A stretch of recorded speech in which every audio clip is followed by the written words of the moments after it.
فانطلقا حتى إذا ركبا في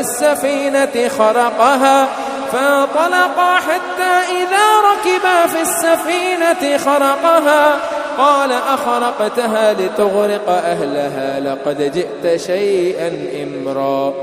قال ألم أقل إنك لن تستطيع معي صبرا. قال لا تؤاخذني بما نسيت ولا ترهقني من أمري عسرا. فانطلقا حتى إذا لقيا غلاما فقتله. قال أقتلت نفسا زكية بغير نفس لقد جئت شيئا نكرا. قال ألم أقل لك إنك لن تستطيع معي صبرا. قال إن سألتك عن شيء بعدها فلا تصاحبني قد بلغت من لدني عذرا. فانطلقا حتى إذا أتيا أهل قرية استطعما أهلها فأبوا أن يضيفوهما فوجد فيها جدارا يريد أن ينقض فأقامه. قال لو شئت لاتخذت عليه أجرا. قال هذا فراق بيني وبينك سأنبئك بتأويل ما لم تستطع عليه صبرا. أما السفينة فكانت لمساكين يعملون في البحر فأردت أن أعيبها وكان وراءهم ملك يأخذ كل سفينة غصبا. وأما الغلام فكان أبواه مؤمنين فخشينا أن يرهقهما طغيانا وكفرا. فأردنا أن يبدلهما ربهما خيرا منه زكاة وأقرب رحما. وأما الجدار فكان لغلامين يتيمين في المدينة وكان تحته كنز لهما وكان أبوهما صالحا. فأراد ربك أن يبلغا أشدهما ويستخرجا كنزهما رحمة من ربك وما فعلته عن أمري ذلك تأويل ما لم تسطع عليه صبرا. ويسألونك عن ذي القرنين قل سأتلو عليكم منه ذكرا.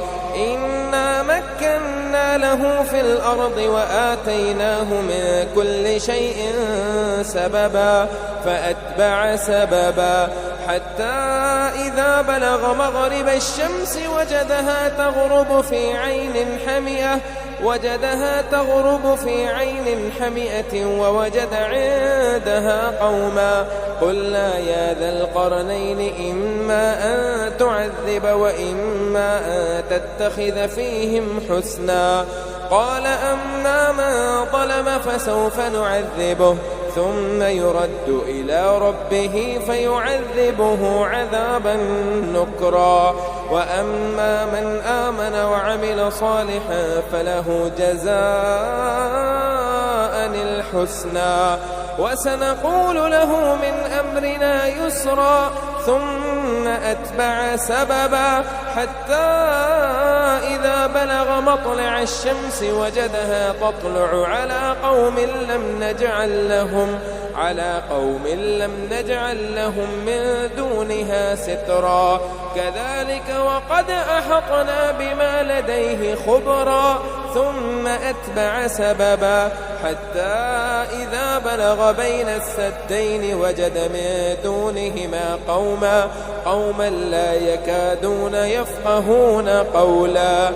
قالوا يا ذا القرنين إن يأجوج ومأجوج مفسدون في الأرض فهل نجعل لك خرجا على أن تجعل بيننا وبينهم سدا قال ما مكني فيه ربي خير فأعينوني بقوة أجعل بينكم وبينهم ردما آتوني زبر الحديد حتى إذا ساوى بين الصدفين قال انفخوا حتى إذا جعله نارا قال آتوني أفرغ عليه قطرا فما استطاعوا أن يظهروه وما استطاعوا له نقبا قال هذا رحمة من ربي فإذا جاء وعد ربي جعله دكا وكان وعد ربي حقا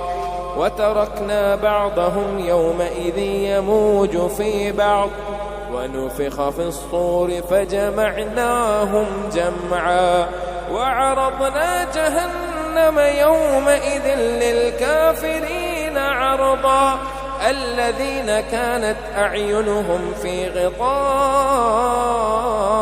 عن ذكري وكانوا لا يستطيعون سمعا أفحسب الذين كفروا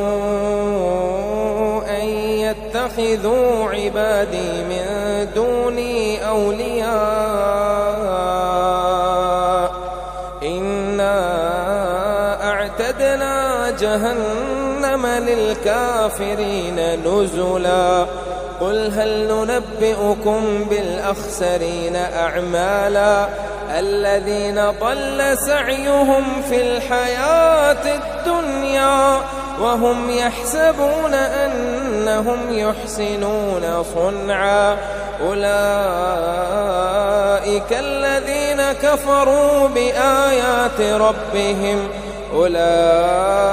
الذين كفروا بآيات ربهم ولقائه فحبطت أعمالهم فلا نقيم لهم يوم القيامة وزنا ذلك جزاؤهم جهنم بما كفروا واتخذوا آياتي ورسلي هزوا إن الذين آمنوا وعملوا الصالحات كانت لهم جنات الفردوس نزلا خالدين فيها لا يبغون عنها حولا قل لو كان البحر مدادا لكلمات ربي لنفد البحر قبل أن تنفد كلمات ربي ولو جئنا بمثله مددا قل إنما أنا بشر مثلكم يوحى إلي أنما إلهكم إله واحد فمن كان يرجو لقاء